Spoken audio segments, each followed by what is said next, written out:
Comment tu décrirais ta façon de communiquer avec tes proches? On dit que les cordonniers sont les plus mal chaussés. Euh, des fois, quand on a parlé toute la journée, on n'a plus envie de parler quand on arrive à la maison. On a envie de faire le vide. Ça me fait penser à mon fils quand il était petit, que je le récupérais chez ma mère après la journée de travail. Je lui disais alors qu'est-ce que t'as fait à l'école? Et il me disait rien. Je lui disais c'est pas possible, t'as pas rien fait à l'école. Il me disait si, j'ai rien fait. Alors je disais mais enfin raconte-moi, je posais des questions. Il me disait non, je peux pas te parler, j'ai mal à la langue. En fait, il avait pas envie de parler. Et c'est vrai que des fois, j'ai pas envie de parler quand je rentre à la maison en ayant parlé toute la journée, j'ai pas envie de parler. Et des fois, la communication, elle passe pas forcément par les mots, mais elle passe par les actions, les intentions qu'on peut avoir en direction de ses proches. Voilà. Donc, j'essaye aussi de compenser là-dessus. Je suis pas après dans ma famille. Il y a des gens qui vont se déclarer, être enflammés, des mots d'amour, des machins, de s'écrire des trucs et tout. Alors, moi, je suis pas là je suis pas du tout dans cette communication-là, ni envers mon mari, ni envers ma mère, ni même envers mon fils. Mais j'essaye de leur montrer au quotidien par mes actes que je les entends, je les écoute, que je les apprécie et que je tiens, je les considère, voilà. Et des fois, il n'y a pas de mots. Il n'y a pas de mots pour ça. C'est un geste. Des fois aussi, la communication, elle passe par l'absence de mots. Quand j'ai appris que j'étais malade, donc ça a dû perturber mon fils. Il a plus rien fait pendant. Il s'est pas exprimé. Il a rien dit sur ma maladie. Il n'a pas pleuré. Mais quand je suis allée à la réunion parents-prof, donc les professeurs ne savaient pas que j'étais malade. J'avais pas encore commencé à perdre mes cheveux. Et ils m'ont dit on comprend pas. Corentin il fait rien. Il avait fait passer ses devoirs. Donc je n'ai rien, volontairement je n'ai rien dit parce que je voulais pas qu'on le plaigne et qu'il ait un traitement de faveur. Ça, je n'en voulais pas. Et le soir quand je suis rentrée à la maison, je lui ai dit je suis tellement en colère. Je suis tellement en colère que si je parle, si je vais m'emporter. Je fais donc, je vais rien dire. Par contre, le seul truc qu'il y a, c'est que moi j'ai un cancer, je vais me battre. Donc toi, tu ne vas pas foirer ton année parce que moi j'ai un cancer.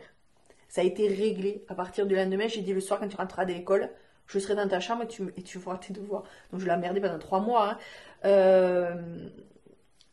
Je dis la maladie, moi je vais la gagner, le combat je vais le gagner. Donc toi, tu as un autre combat qui est de ton âge, c'est de faire tes devoirs pour réussir ton année.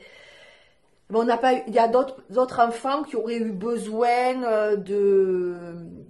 qu'on les rassure, qu'on leur parle, il n'y a pas eu besoin de plus, quoi. Moi, je leur ai dit, moi, mon combat, je vais le mener. Vous avez le vôtre, J'ai besoin de vous, fort, pour moi le gagner. Mais après, on n'en a pas reparlé. C'est pas quelque chose qu'on a verbalisé. On n'a pas eu besoin de ça. Et pour plein d'événements, c'est comme ça. Euh, Ça se résume à quelques mots. Alors que dans la vie au quotidien, dans la vie professionnelle, je parle beaucoup. Ou j'écris beaucoup. Cette communication, on va dire non verbale, que tu as avec ta famille, est-ce qu'elle te vient d'ailleurs, au-delà? Est-ce qu'il y en avait avant dans ta génération précédente? J'emporte peut-être une porte enfoncée. Hein, Non, non, non. Je pense que ça fait partie de l'éducation. Ma grand-mère devait être très... je pense que les traumatismes qu'elle a vécus en partant d'Espagne, en renonçant à plein de choses, a fait elle a dû s'enfermer dans une carapace, hein, et elle a été, c'était une maîtresse femme, hein, celle qui dirigeait toute la maison. Mon père était quelqu'un de très pudique. Peut-être par rapport à l'éducation que sa mère avait eue, hein, n'était pas très expressif. Donc j'ai pas été habituée avec mes parents à m'expliquer, à me réexpliquer quand je faisais une connerie, ça gueulait, voilà.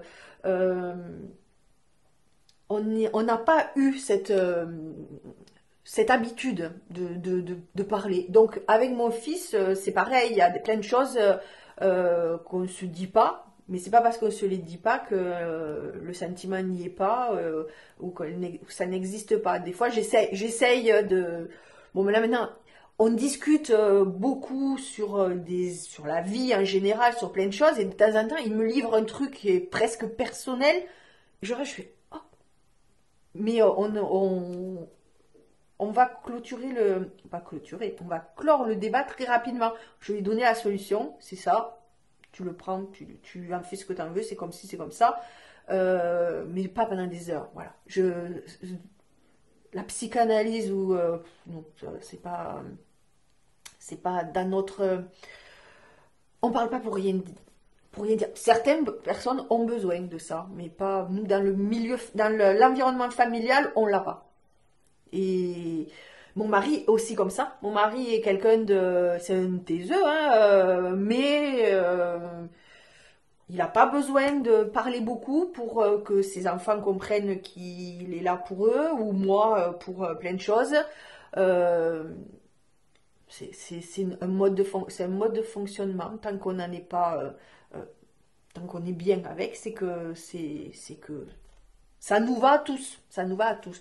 Par contre, effectivement, d'avoir fait moi la psychogénéalogie, ça m'a permis de débloquer certaines choses, ça m'a permis de dire quelque chose, de dire certaines choses, ça m'a permis de les écrire.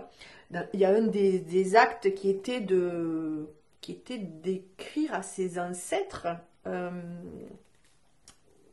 ce qu'on avait sur le cœur. Et des fois, moi, quand on m'a demandé de faire cet exercice, je me suis dit, mais je vais écrire quelque chose sur mon arrière-grand-mère, je la connais pas, quoi. Je l'ai jamais connue.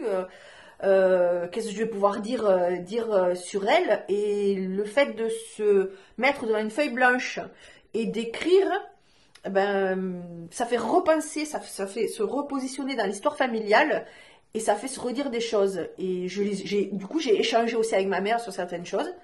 On s'est dit les choses une fois, quoi. Et puis voilà, hop, ça a été écrit, ça a été brûlé.